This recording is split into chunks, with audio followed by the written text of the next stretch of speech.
Глава 10. Як і абяцаў Константин Сергеевич Ціханович, Таня Касмылёва трапіла разам з Вадзімам у піянерскі лагер «Зялёны гай». Праўда, толькі праз год, калі не сталі прыязджаць сюды чарнобыльскія дзеці. Ціханович дапамог Касмылёвай з пуцёўкай, а Маргарыта Іосіфаўна, у сваю чаргу, прапанавала жонцы Константина Сергеевича модную фінскую сукенку. Усе былі задаволены. Комплекс «Зялёны гай» месціўся ў лесе паміж шашой і чыгункай і быў абгароджаны сеткай. Зводдаль віднеўся ўзгорак з будынінамі, вакол якога раслі сосны, елкі, бярозы і нават стаяў старасвецкі дуб з чорным дуплом. На гэтым узгорку былі дачы работнікаў завода ЭВМ. Стаяла тут і дача Ціхановічаў. Домік з дошак, раздзелены на 2 пакоі. Константин Сергеевич прыязджаў сюды летам, звычайна кожныя выходныя.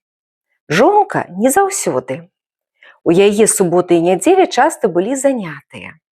Вадзіла экскурсіі. Як толькі прыехалі ў піянерскі лагер і вылезлі з аўтобусаў, хлапчукі і дзяўчынкі разам з важатымі накіраваліся ў пакой рэгістрацыі. Па дарозе Вадзіма Ціхановіча, які ішоў наперадзе, дагналі Таня Касмылёва і незнаёмы Вадзіму хлопец. Гэта быў Артём Андронаў, сын намесніка генеральнага дырэктара завода, той самы Артём па мянушцы Цім, які ўпершыню прывёў Таню ў бункер каманды РЭЦ.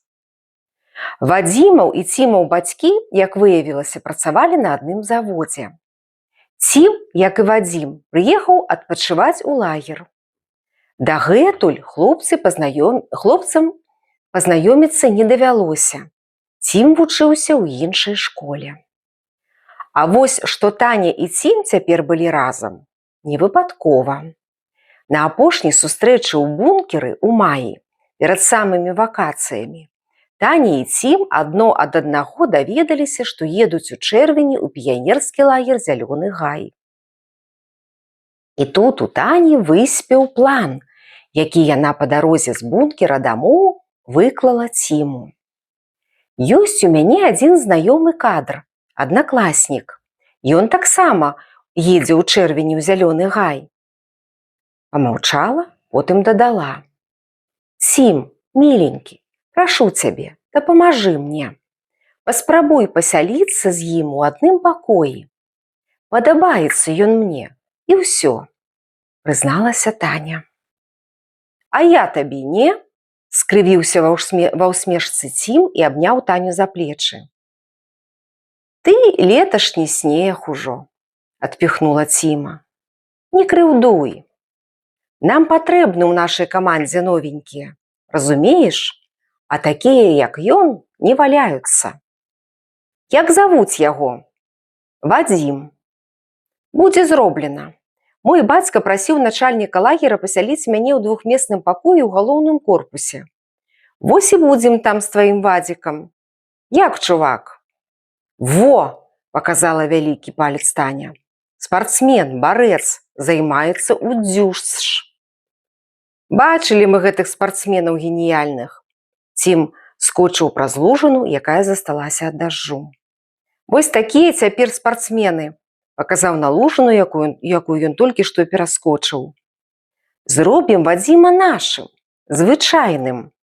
А яго барцоўская сіла нам спатрэбіцца ў бойцы з варожымі тусоўкамі».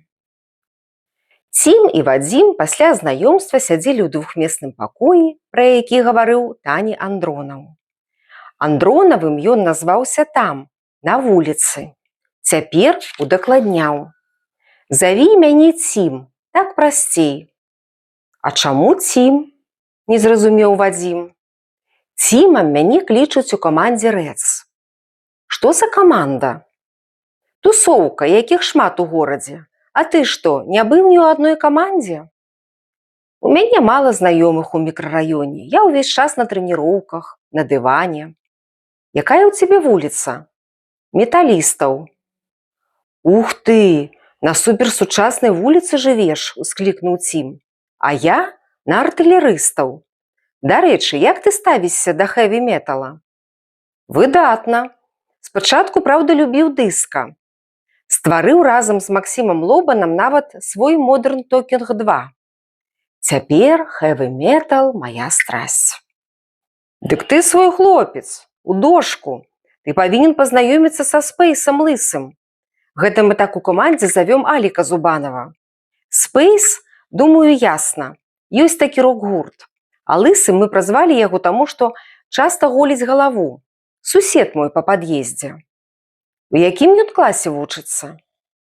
Ён ужо не школьнік. Першы год займаецца ў ПТВ. Вучыцца на слесара. Абяцаў прыехаць сюды, да мяне. Пазнаёмлю цябе абавязкова. Без металу не можа жыць. Цім крыху памаўчаў, нібы нешта ўспамінаў. Памятаеш, можа, гарадское шэсце металістаў ад вакзала да паштамта? Дык гэта ж летась увосень было. Во-во, і ўспомніў. Міліцыя разганяла тады нашых. Спэйс ішоў наперадзе. Калі пачалі махаць дубінкамі, хапаць, лысы не разгубіўся, шуснуў паміж ног у лягавага, заскочыў у краму адзення і выскачыў праз чорны ход. А яго доўга шукалі ў краме. Абмацвалі кожнае паліто, думалі, што пад імі схаваўся. Зайшоўся ад смеху Цім. Вадзіму Цім пачынаў падабацца. Палец у рот яму не кладзі, адкусіць. А значыць, з такімі звычайна заўсёды весела. А як металісты падтрымалі зэкаў, якія паднялі бунт на маторным заводзе? Не чуў? Цім зноў заінтрыгоўваў Вадзіма. У гэты момант у пакой без стуку ўскочыла як сарна Таня. Каротка падстрыжаная пад хлапчука, валасы спераду збэрсаныя, выфарбаваныя ў невядомы які колер, у народзе кажуць шэра-бура-малінавы, у джынсах-варонках, у майцы з адбіткам папулярнай спявачкі Сандры, у белых красоўках фірмы Адзідас. У адным пакоі з Таняй жылі яшчэ 3 дзяўчынкі, равесніцы Касмылёвай – Каця, Алена, Іра. Таня пазнаёміла з імі Вадзіма і Ціма. Так, для блізіру. А сама выношвала адну думку – ні ў якім разе не страціць Вадзіма. Што з таго, што за ім па пятах ходзіць Рагозіна? Праўда, вось цяпер у чэрвені Вадзім усё-ткі уцёк ад яе. Ён прыехаў сюды, у Зялёны гай. А Вераніка паехала з мамай у Трускавец. У лагеры Таня ўсюды хадзіла з Вадзімам. У сталовую разам, на пляцоўку разам, на дыскатэку таксама. Цім пасябраваў з Кацяй. І хоць тут у лагеры ўсе жывуць адной сям'ёй, праводзяць разам культурныя мерапрыемствы, усё ж сяброўскія групкі існавалі. Іх можна было бачыць то ў адным, то ў другім месцы. Гэтак жылі і Вадзім, Таня, Цім, Каця. Аднойчы адвячоркам яны сядзелі на лаўцы арэлях, якая была каля самага гаю, пад 3 тоўстымі бярозамі. Вецце дрэў накрывала лаўку, нібыта шацёр. І таму той, хто сядзеў там, быў незаўважаны. Гэтае месца аблюбавалі сябры і не пускалі туды нікога. Цім дастаў з кішэні цыгарэты «Арбіта». Ён курыў даўно, ці не з 3 класа. Хаваючыся ў потайкі, як у школе, так і дома. Тут у лагеры была вольніца. Забег за дрэва і куры. Прашу. Цім прапанаваў кожнаму па цыгарэце. Можа, некаторыя яшчэ не спрабавалі? Эх вы, шчыглікі! Тані гэты Цімаў форс не тычыўся. Першы раз яна закурыла яшчэ ў пачатковых класах. Скрала ў бацькі цыгарету і зацягнулася дымам. Помніцца, ёй тады стала дрэнна. Закруцілася галава, ледзь не званітавала. Але Таня не раз курыла. У тым жа бункеры, вечарамі на двары, каля дома, у школьнай прыбіральні. Зацягнемся, пакуль не пагналі нас адсюль важатыя. Таня прыкурыла ад Цімавай цыгареты. За ёй закурыла Каця. Адзін толькі Вадзім не наважыўся. Што ты, Вадзік, муляешся? заўважыла яго нерашучасць Таня. Глядзі, як я, і запыхкала цыгарэтай. Адбівайся ад кампаніі, фраер, зацягнуўся Цім. Ды не, проста непрыемны цыгарэтны дым. Не магу, пачаў аднеквацца Вадзім. Я ж займаюся спортам, барацьбой, а там, калі курыш, доўга не пратрымаешся на дыване. Хто не курыць і не п'е, той здаровенькі памрэ, пускаючы дым з рота, прагугняю вядомы афарызм блатных Цім. Адна цыгарэта не перашкодзіць тваёй барацьбе, так што не ламайся. Цім працягнуў арбіціну Вадзіму. Вадзім нарэшце ўзяў цыгарэту. Прыкурыць дала, апярэдзіўшы ўсіх, Таня. Вадзім зацягнуўся і адразу закашляўся. Давай, прывыкай, паляпаў Вадзіма па плячы Цім. Хутка я табе не тое прапаную. Што? Ледзь не ў адзін голас зацікаўлена выгукнулі Каця і Таня. Пакуль сакрэт, дзяўчаткі, прыклаўшы палец да вуснаў, ціха прамовіў Цім. Вось прыедзе да мяне сябра, тады і даведаецеся. Спэйс лысы і сапраўды хутка прыехаў. Відаць, ён тут ужо не раз быў, бо лёгка знайшоў зялёны гай, пакой, дзе жылі Вадзім і Цім. Спэйс меў выгляд такі, які апісваў Цім. Голеная галава, босая, як казалі жартаўнікі, здаецца, свяціла. Толькі струпы на макаўцы былі як плямы на сонцы. Раскосыя вочы, позірк быў нейкі няўцямны, туманны, як праз ваду. Пры знаёмстве Вадзім звычайна паціснуў Спэйсу руку. Той таксама адказаў без эмоцый. Спакойна паставіў спартыўную сумку, якую зняў з пляча на канапу, сам плюхнуўся на крэсла. Лысы быў апрануты ў джынсавы касцюм, які стракацеў ад металічных заклёпак. Вадзіму спадабалася яго незвычайная экіпіроўка, якая адразу ж прыцягвала ўвагу. Доўга расседжвацца ў пакоі лысы не захацеў. Расшпіліў сумку, якую прынёс з дома, дастаў касетны магнітафон і ўключыў замежны рок. Потым звярнуўся да Ціма. Усё абдумаў тут? Як наконт гэтага? Кіўнуў на сумку, з якой вытыркаўся нейкі загорнуты прадмет, формай падобны на літровы слоік. Вадзім яго заўважыў, калі лысы даставаў магнітафон.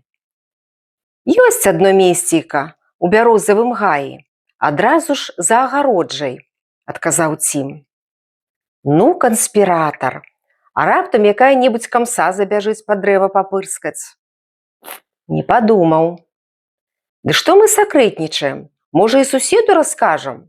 Як? Надзейны? Лысы падміргнуў Ціму, потым пільна паглядзеў на Вадзіма. Вадзім пакуль не разумеў, пра што размова, але пачаў здагадвацца. Вадзім, звярнуўся Цім да Ціхановіча. Памятаеш, калі мы вечарам курылі з Таняй і Кацяй, я намякнуў, што калі прыедзе сябра, я пачастую вас нечым. Чаму не памятаю? Гэта ж было 2 дні таму. Павесялеў Вадзім, адчуваючы давер да сябе з боку хлопцаў. Дык вось, думаем, ты, хлопец наш. Адкрыем табе сакрэт. Толькі нікому ні гугу. Інакш... Цім паглядзеў на лысага, той кіўнуў галавой. Паказвай, Алік. Лысы палез у сумку і дастаў адтуль пакунак. Разгарнуў паперу і паставіў на стол слоік з вадкасцю. Потым выняў рулончык з ватай і некалькі поліэтыленавых мяшочкаў. Зразумеў, што? Лысы па-заліхвацку паглядзеў на Вадзіма. Будзем лавіць кайф. Эйфарыя. Чуў? А цыгарэты з... Цім асекся на слове. Цыгарэт няма. Дзік падвёў. Не заспеў яго дома. Вадзім зразумеў, што перад ім таксікаманы, калі не горш. Ён чуў, што таксікаманы ўжываюць розныя клеі, аэразолі, ацэтон, а вось сам ніколі не бачыў. Таму зацікавіўся. Хутчэй думайце, хлопцы, не агледзешся, як звечарэе, падганяў Лысы. А там важатыя спахопяцца. Вадзім, калі пасяліўся разам з Цімам, расказваў пра сябе і нават пахваліўся, што побач з піянерскім лагерам у іх стаіць дача. Гэтага не забыў Цім. Дача яго бацькоў была ў іншым месцы. Цімава маці працавала ў аграпраме. Іх дача была ў яшчэ прыгажэйшым месцы, чым зялёны гай. Сярод цяністага бору, побач з возерам. «Вадзім, а што, калі сходзім на вашу дачу? Яна ж тут побач?» – спытаў Цім. «А што? Ідэя!» – падхапіў Спэйс. «Ёсць дача?» – Лысы паглядзеў Вадзіму ў вочы. Вадзім пацвердзіў. «Вось толькі як улезці? Не ламаць жа дзверы і біць акно», – задумаўся Цім. Вадзім ведаў, што бацька пакідае адзін ключ на дачы, другі забірае дадому. Пакідае на дачы на ўсякі выпадак. Проста з завода ён часцяком прыязджаў на дачу. Ключ клаў у адно месца, пад апошні кроквай хлеўчыка. Вадзім неаднойчы бачыў. «Ёсць выхад», – прамовіў Вадзім. «Калі бацька ў апошні прыезд на дачу не забраў ключ, то я ведаю тую схованку». «Ідзём туды і хутчэй», – прыспешваў Спэйс. «А як жа з дзяўчаткамі? Яны будуць шукаць нас», – спыніў імпэт Лысага Вадзім. «Што яшчэ за дзяўчаткі?» – павысіў голас Лысы. «Ёсць тут Таня і Каця, мы з імі сябруем», – удакладніў Цім. «Якая Таня? Можа, Касмылёва?» – наўздагад спытаў Спэйс. «Яна», – спакойна адказаў Цім. «Ну, калі сябруеце, выдатна. Давайце і іх возьмем. З дзяўчаткамі весялей будзе. Вы ж самі ведаеце», – загігікаў Спэйс. «Таня і Каця жывуць у адным пакоі з Ірай і Аленай. Захопім адну з іх і табе, Спэйс», – засмяяўся Цім. Але Іра і Алена ад прапановы адмовіліся. А Таня і Каця згадзіліся пайсці без усялякага пярэчання, нават з радасцю. Няважна, што хлопцы не сказалі куды. Хвілін праз 15 кампанія была каля дачы Цыхановічаў. Яна стаяла апошняй на дачнай вуліцы Сонечнай, каля самай агароджы. Над ёй навісалі сосны і бярозы. За невялікай хатай, пафарбаванай у сіні колер, быў лапік зямлі. Тут расла розная зеляніна, па баках кусты парэчак, малін, некалькі сліў. Пры хлеўчыку стаяў парнік, накрыты поліэтыленавай плёнкай. Туды і пайшоў Вадзім. Хлопцы і дзяўчынкі засталіся на панадворку, зыркалі па баках, ці няма тут суседзяў. Не, суседзяў не было відаць. Ціха. Дзень будні, усе на працы ў горадзе. «Ёсць!» – выгукнуў Вадзім і паказаў доўгі таўставаты ключ, які дастаў з-пад кроквы. «Заходзьце!» – адамкнуўшы дзверы веранды, запрасіў ён сяброў. Сябры адзін за адным увайшлі ў пярэдні пакой. Вадзім расчыніў філянговыя дзверы ў адзін і другі спальныя пакоі. «Нішто сабе жывяце!» – пахваліў Лысы і скінуў сумку з пляча, паставіў на старое крэсла. Дзяўчынкі селі каля стала. Цім хадзіў па пакоях, разглядаў. Вадзім падышоў да тэлевізара, які стаяў у куце левага пакоя. Хацеў уключыць. «Не трэба», – сказаў Лысы. «У нас свая скрынка». Дастаў з сумкі, паставіў на стол магнітафон, стрыкнуў клавішам. Палілася музыка. Усе адразу павесялелі. Таня і Каця, седзячы на крэслах, нават пачалі ў такт музыцы рытмічна прытанцоўваць. Лысы паклікаў да сябе Вадзіма і Ціма, нешта шапнуў і дастаў з сумкі ўсё, што было ў ёй. «Дзяўчаткі, не хвалюйцеся», – папярэдзіў Таню і Кацю Лысы. «Вы будзеце ўдзельнікамі нашага мерапрыемства. Хвіліначку цярпення. Хто першы самы смелы?» «Я!» – выгукнуў Цім. «Што ты храбрэц, мы гэта ведаем. Лепш паахвяруй дзеля Каці». «Хто?» «Мы з Вадзікам», – прамовіла Таня, паглядзела на Вадзіма. Яна ўжо спрабавала гэты кайф у бункеры. Вадзім крыху сумеўся. Усё-ткі гэта ўпершыню. Страшнавата.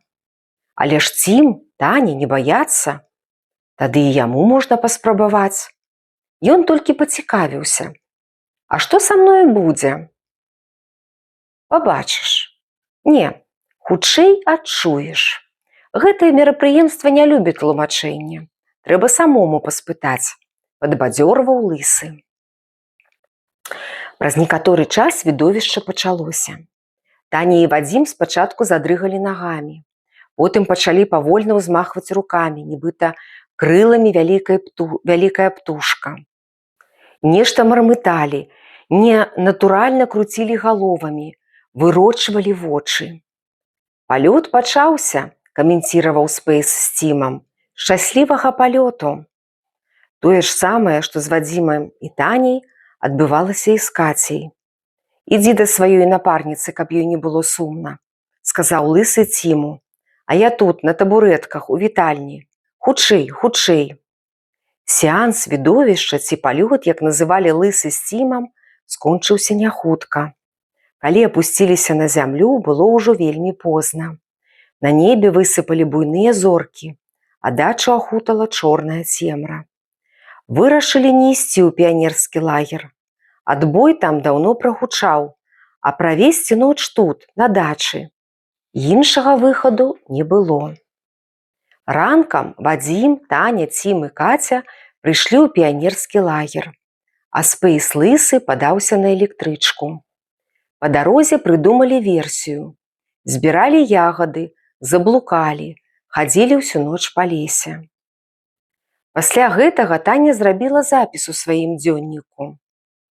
«Я сягнула надта далёка пасля палётаў на дачы Цыхановічаў. Я авалодала вялікую таямніцаю і трапіла ў зусім іншае жыццё.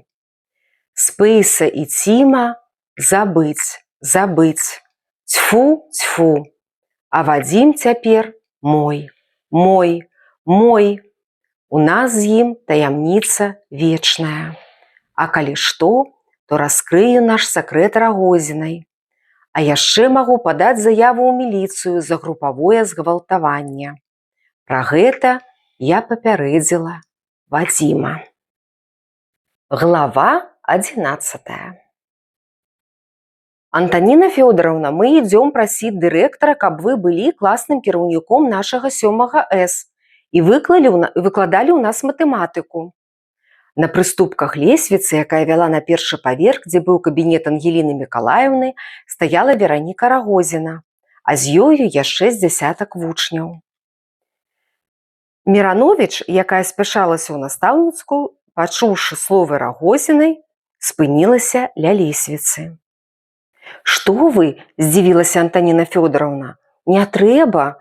Вашу ініцыятыву не зразумеюць. Я вас прашу». «Чаму?» – працягвала Вераніка. «Вы ж з матэматыкаў адна з самых вопытных у школе. Вас любяць вучні ўсіх класаў, якіх вы выкладаеце. Вы па-сучаснаму праводзіце ўрокі. Каму, як не вам, выкладаць матэматыку спецыялізаваным матэматычным і быць яго класным кіраўніком?» – настойвала яна. «Вераніка, не пойдзе на гэта Ангеліна Мікалаеўна». Мірановіч сумна усміхнулася і пачала ўздымацца па прыступках. Група вучняў 7 С на чале з Веранікай Рагозінай усё-ткі прыйшлі да дырэктара. У прыёмнай сакратарка затрымала, спытала: «Куды?» «Нам трэба да дырэктара». «Хвіліначку, зараз спытаю Ангеліны Мікалаеўны». Сакратарка знікла за дзвярыма дырэктарскага кабінета. Выйшла, кіўнула галавой. «Можна». Вераніка ўвайшла першай, за ёю астатнія. Ангеліна Мікалаеўна ўзняла галаву ад стала, нешта пісала. «Што здарылася?» Дырэктар спытала так цвёрда, уладна, як пытала яна ў настаўнікаў, у якіх адбылася нейкая непрыемнасць. Гаварыла яна з прыціскам на галоўным слове ў сказе, па складах, павольна. Твар яе быў заўсёды загарэлы. Кожнае лета Ангеліна Мікалаеўна адпачывала на Чорным моры. І загар не паспяваў да канца сысці за зіму. Вочы невялікія, карыя, здаецца, не міргалі, Гэта ж яны глядзелі цяпер на вучняў, якія стаялі ў яе кабінеце і пераміналіся з нагі на нагу. «Дык што здарылася, пытаю?» «Ангеліна Мікалаевна, – пачала Вераніка, – у нашым 7 С няма класнага кіраўніка. Час ідзе». «Цікава», – перабіла Рагозіну дырэктар. «А што я вамі кірую, дык гэта нічога не значыць? Я, здаецца, дырэктар, да таго ж яшчэ і матэматык. Вам недастаткова, што ў вашым класе я амаль кожны дзень бываю?» Ангеліна Мікалаевна памаўчала, потым дадала: «А класнага кіраўніка мы падбіраем. Неўзабаве будзе». Дырэктар сапраўды была па спецыяльнасці матэматык. І калі на педсавеце зайшла размова, які чарговы спецыялізаваны клас адкрыць у школе, адзін спартыўны ўжо быў, думка Ангеліны Мікалаевны была вырашальнай. Новы спецыялізаваны клас толькі матэматычны. Довад, матывіроўка дырэктара былі простыя. Час сёння за тэхнікай, кібернетыкай, электронікай. Пра які клас яшчэ гаварыць? Гуманітарны? Гуманітарнымі прадметамі і так можна выдатна авалодаць. Варта толькі шмат чытаць кніг, мастацкіх, па гісторыі. На педсавеце наконт новага спецыялізаванага класа былі і іншыя меркаванні. Нават разгарэліся спрэчкі. Філолагі даводзілі, што неабходна адкрыць клас з паглыбленым вывучэннем мовы і літаратуры. Гісторыкі стаялі за свой прадмет. Довад выкладчыцы беларускай мовы і літаратуры Александрыны Івановны Варановіч быў ці не самы важкі. Яна пачала на высокай ноце. «Дарагія калегі, паслухайце, калі ў вашай душы засталася хоць кропля павагі да нацыянальнага, роднага, калі не забылі родную мову, я прашу вас падтрымаць маю прапанову, стварыць спецыялізаваны клас беларускай мовы і літаратуры. Гэта проста наш абавязак, пакуль яшчэ не позна.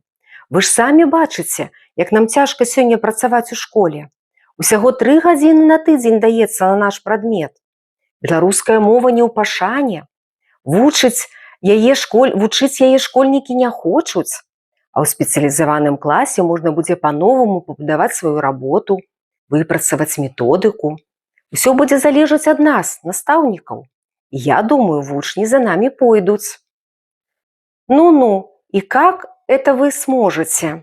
– подала голас з кута дырэктарскага кабінета выкладчыца матэматыкі Алена Кузьмінішна Тумеля. «Як зможам?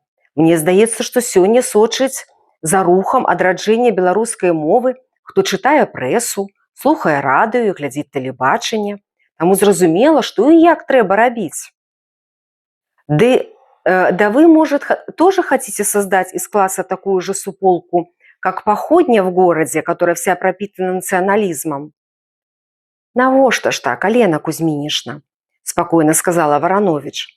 «Я ведаю, что и вы нарадзіліся ў вёсцы, здаецца, у Брэсцкай вобласці, и вы не забыли яшчэ свайго роднага». «Нет, беларускі язык я давно забыла и не хочу вспоминать о нем». Тумеля гарачылася. «Не тяните, прошу вас, в нашу школу его. А то я слышала, некоторые хотят сначала перевести на белорусский язык все гуманитарные факультеты вузов, а также некоторые городские школы, а затем взяться за всех нас». «Ну, што ж тут дрэннага?» – спрабавала пераканаць Варановіч настаўніцу матэматыкі. «Што мы становімся нарэшце сапраўдным народам. Ці вы не хочаце, каб мы і далей не мелі гонару свайго, саромеліся вымавіць на вуліцах гарадоў роднае слова? Можа, вам нагадаць цытаты класікаў наконт нацыянальных моў? Неяк няёмка нагадваць вам, педагогу з 25-гадовым стажам?»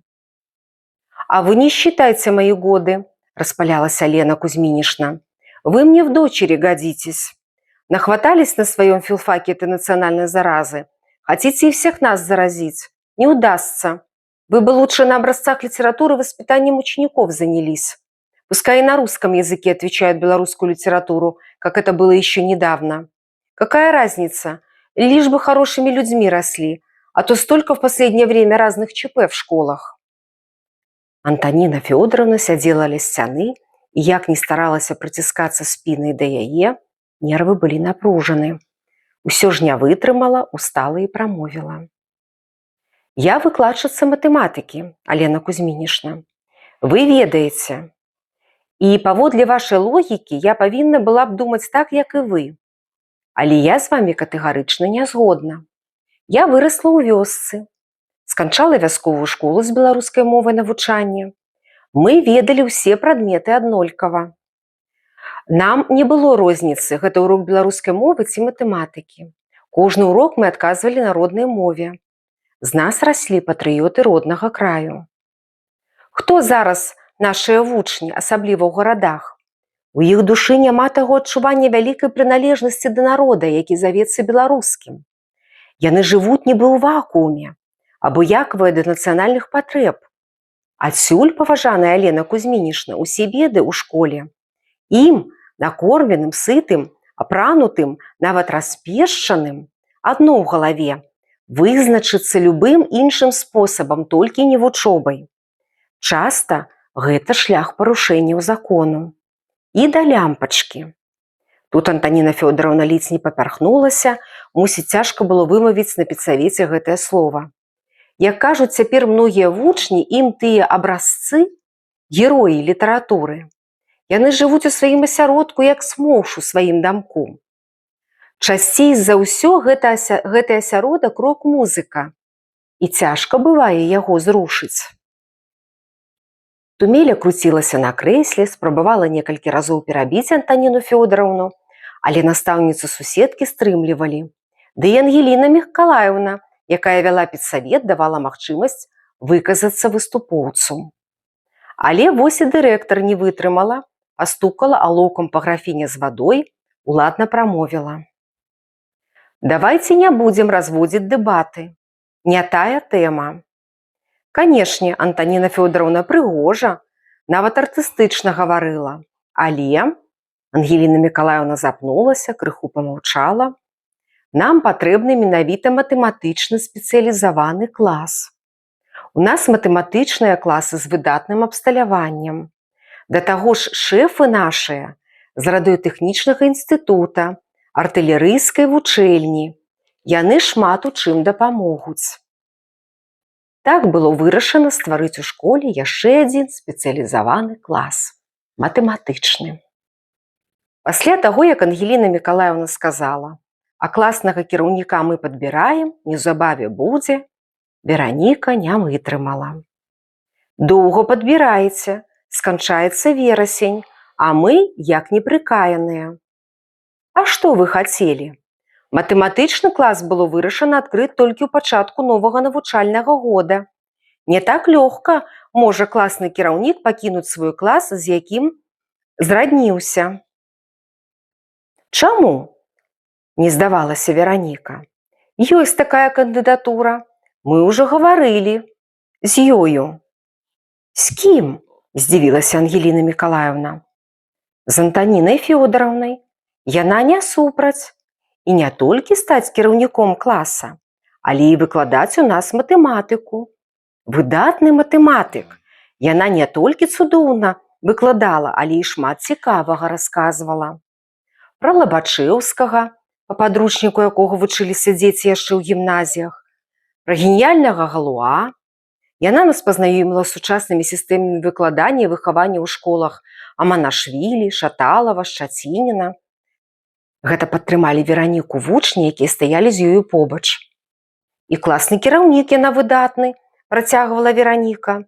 Што мы толькі не здзейснілі з ёю ў 4., 5., 6. класах, дзе толькі не пабылі. На алімпіядах, выставах, у тэатрах, кіно, на стадыёне. А якая была летам паездка ў Брэсцкую крэпасць? Вось-вось, шматзначна сказала Ангеліна Мікалаеўна. А двоечнікаў па матэматыцы ў класах, у якіх яна выкладае, не меншая. Таму што яна справядлівая. Вераніку было не пазнаць. Яна, не зводзячы вачэй з дырэктара, казала тое, пра што добра ведала Ангеліна Мікалаеўна. Ставіць тую адзнаку, якую заслужыў. А ў нас у школе прызвычаіліся нацягваць троечку. Мы гэта бачым кожны дзень. Так робіцца амаль па ўсіх прадметах. Для чаго гэта робіцца? Для справаздачы перад рана? Рагозіна, Вы не туды сягаеце. Гэта не ваша, а наша справа.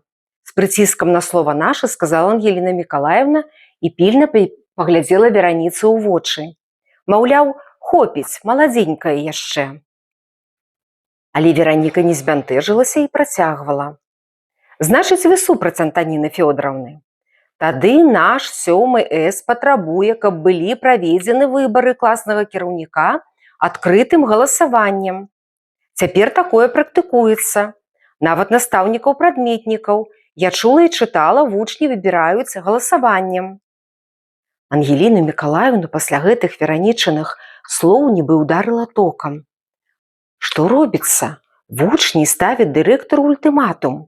Такое яшчэ да нядаўняга часу і прыдумаць было нельга. Я вас прашу не ўмешвацца ў нашы справы. Ваша справа добра вучыцца. І пакіньце, калі ласка, мой кабінет, сказала, як адрэзала дырэктар. Вераніка завярнулася да групы вучняў, прамовіла. Пайшлі. Засмучанымі тварамі хлапчыкі і дзяўчынкі выйшлі з кабінета дырэктара. Ангеліна Мікалаевна доўга яшчэ сядзела ў роздуме, за сваім дырэктарскім сталом, не магла заспакоіцца. Адкуль такія думкі ў сямікласніцы? Адкуль такая смеласць? Пачала ўспамінаць, хто яе бацькі. А ці ўспомніш тут, калі ў школе каля 3000 вучняў? Рагозіна, Вераніка Рагозіна. Выдатніца. Колькі гэтых выдатніц было за яе дырэктарства? Так, гэта яе мама. Як жа яе завуць? Здаецца, Вера Іванаўна прыходзіла ў чэрвені прасіць, каб перанесці Вераніцы летнюю практыку на ліпень, бо ў іх на чэрвень пуцёўка. Помніца спытала ў Веры Іванаўны, дзе яна працуе. На тэлебачанні, адказала тая. Успомніла, як выступаў па тэлевізары міністр народнай адукацыі. Яна глядзела гэтую перадачу. Міністр казаў, што буксуе школьная рэформа, мала руху наперад. Інертная яшчэ большасць педагогаў, працуюць па-старому. А як ты запрацуеш адразу па-новаму? Што, добраахвотна аддаць свае дырэктарскія правы тым жа Рагозіным? Так можна дайсці да таго, што ты дырэктар, пустое месца. Хвілінку, а хто ж тады бацька Рагозінай? Ні разу не чула пра яго. Ангеліна Мікалаевна вырашыла дастаць асабістую справу Веранікі і паглядзець. Выняла з шафы, дзе ляжалі ўсе папкі, заведзеныя на вучняў школы. Разгарнула, знайшла графу, дзе стаяла прозвішча бацькі Рагозінай. Там быў запіс. Бацька Сяргей Нечыпаравіч, лётчык, загінуў у авіякатастрофе. З размовы, якую вёў следчы. Антаніна Фёдоравна, якія стасункі былі ў вашым былым 7 Е класе паміж самімі вучнямі і настаўнікамі? Узаемадносіны паміж вучнямі, здаецца, былі гэткія ж, як і ў кожным класе. Хоць мой клас, як вядома, быў адзін з цяжкіх у школе, але я імкнулася згуртаваць вучняў. А стасункі паміж вучнямі і настаўнікамі? Тут складана. Скаргаў з боку прадметнікаў было хоць адбаўляй. А з Таняй Касмылёвай былі інцыдэнты ў настаўнікаў? Асабіста ў вас? Былі. І не раз. Вось запіс у дзённіку Касмылёвай. Бедная мама Тоня, якія б не былі паміж намі стасункі, я табе ўсё ж спачуваю. Ты адказваеш за ўсіх нашых істэрычак. Фізічак, хімічак, замежніц, якія скардзяцца на наш клас то завучу, то дырэктару. Жыві доўга. Вось так скончылася 11 глава. Працяг будзе. Да сустрэчы, мае сябры. Я чакаю вас. Да пабачэння.